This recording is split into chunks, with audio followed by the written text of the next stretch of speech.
So on Facebook, there was an announcement made recently that something important was going to get announced on Facebook.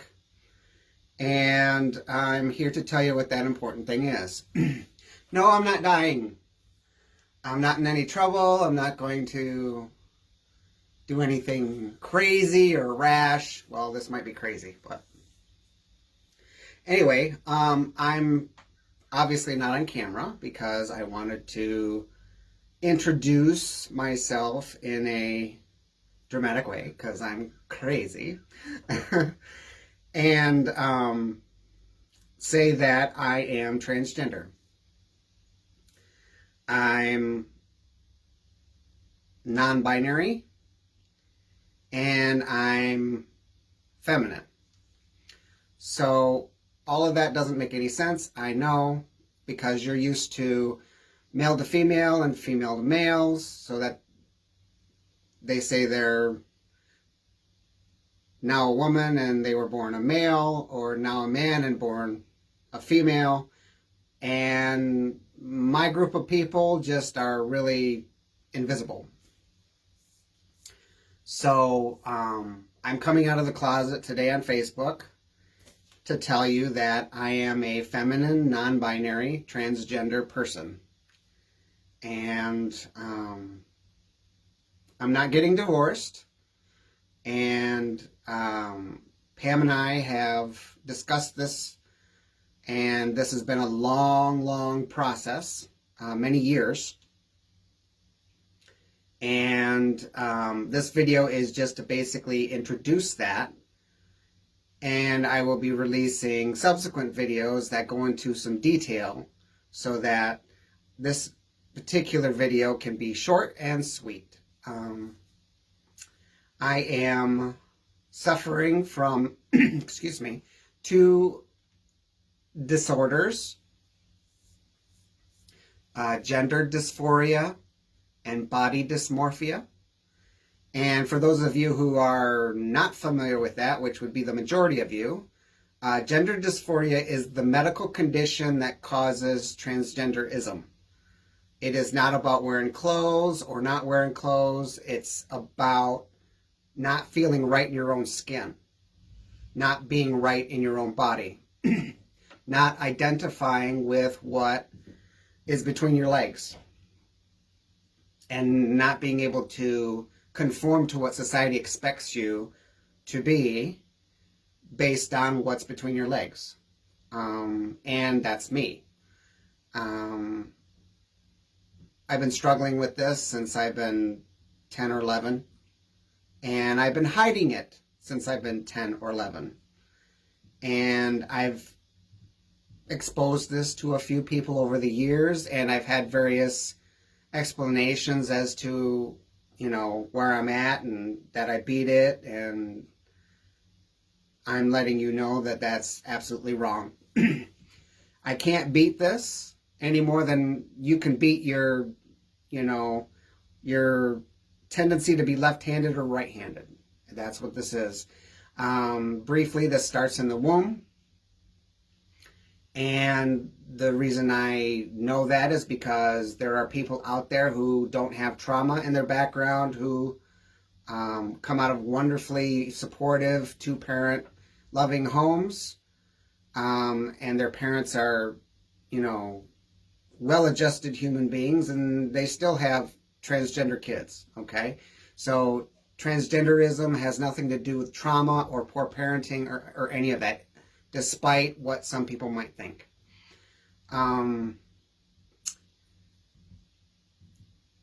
They don't quite understand what exactly happens and how exactly it is, but it is not a choice. It is a condition that is treated or treatable medically. And the second one is body dysmorphia. And body dysmorphia is a very complex disorder and affects a wide range of people in a multitude of different ways. My body dysmorphia is tied to my gender dysphoria, in that my brain requires that my body have a female chest. And without that female chest, it short circuits, it goes nuts, it goes crazy, and it puts me in a panic attack and basically cripples my ability to function, or it makes me want to kill myself. And that's not an expression.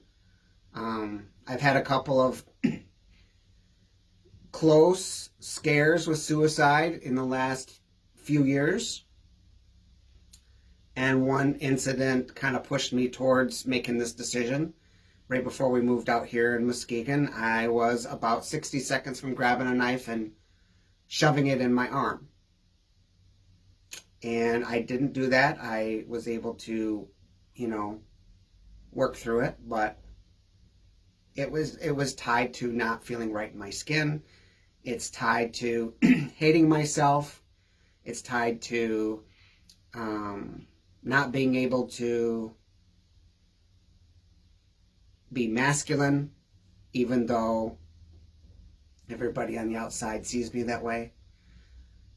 And me trying to, figure out why I don't fit. I don't fit with men. I don't fit with women. I understand them a little both, but I'm not like either. And the only label for that is non-binary.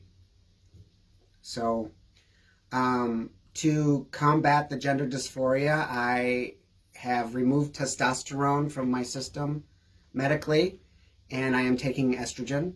And estrogen is redistributing fat in my body. I've lost weight. Oh my gosh. I've lost about 8 pounds, 10 pounds. And it's also taking care of my second issue with the body dysmorphia, and it's allowing me to grow my own breasts.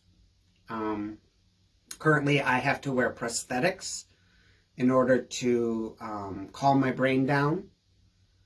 And when my breasts get big enough to begin filling a bra, then we'll go from there. My brain rejects masculinity, and so I have a feminine appearance now, and I look like a woman. There's some things I don't do that regular women do. And so right now it's more of a discovery of what I'm comfortable with and what I like, and less of following rules.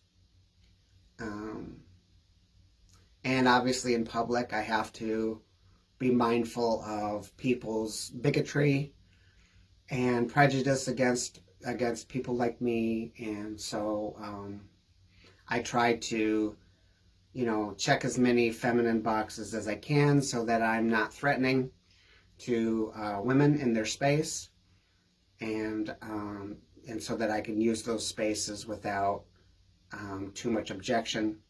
That's a thing that I'm being very careful about because of all the lawsuits nationwide, and because of the backlash by the Republicans and their altruistic concept of segregation against my people.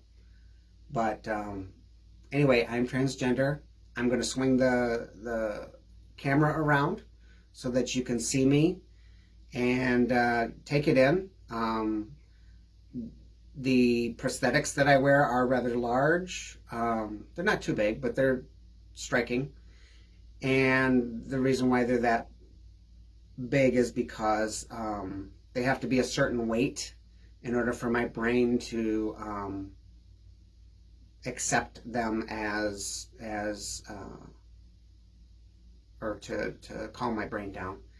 And so the ones that I wear are size D, and they are about 4 pounds. They're made out of silicone and plastic, and I'm not ashamed of that. I have to wear this because if it's a medical problem.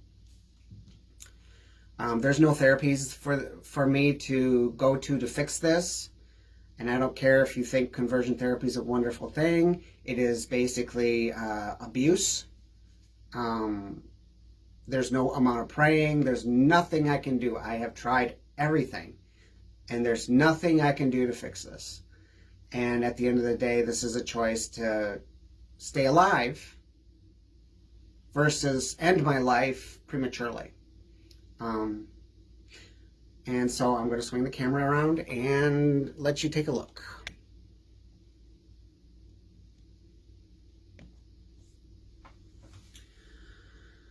So here I am. I don't wear makeup, so you can still see my 5 o'clock shadow, but I shave every day. I'm working on a way to, make that less visible. I can't wear makeup because of the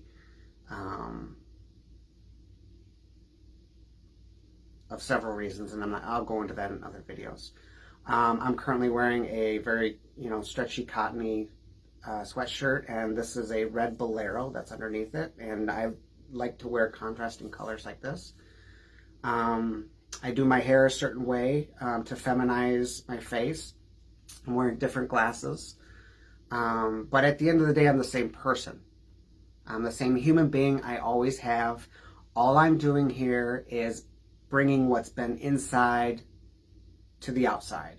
I'm being real for the first time in my life. I feel comfortable this way. I feel like I'm me, even though some may think that I'm wearing a costume or, whatever word they want to use in place of that. I am being me. I enjoy wearing dresses, and I've played around with makeup and nail polish and things like that, and right now they're not for me. That may change down the road, but right now they're not for me. And there's other, little things I'll get into other videos with. And there's also quite a long, Bible-related dissertation that I'm going to get into, and that will probably be a video in of itself because of the number of scriptures involved and the amount of video editing I'm going to do.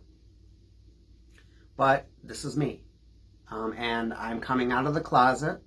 I've been hiding this for 30 years, and I've been trying to stuff it down. I tried to stuff it down for 15, 16 years, and it didn't work. I tried to pray it down, that didn't work.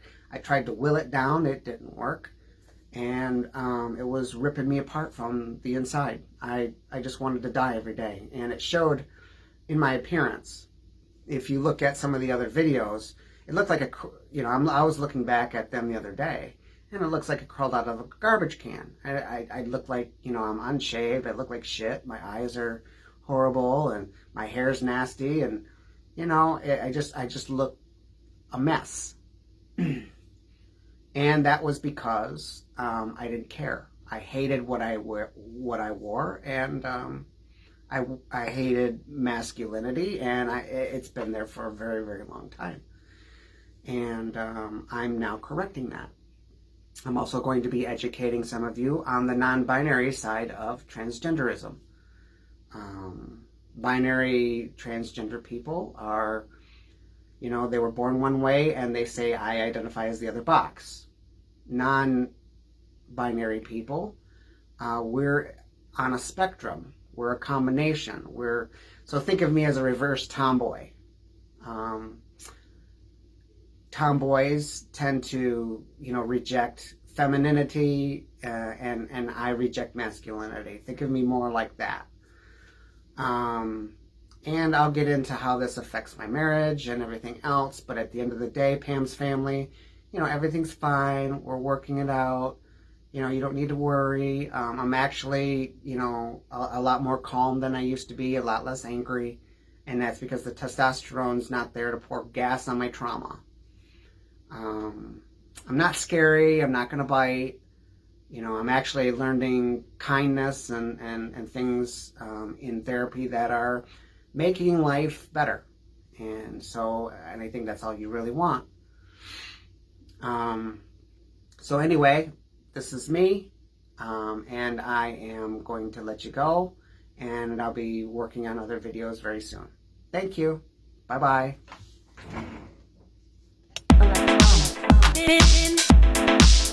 Fantasy.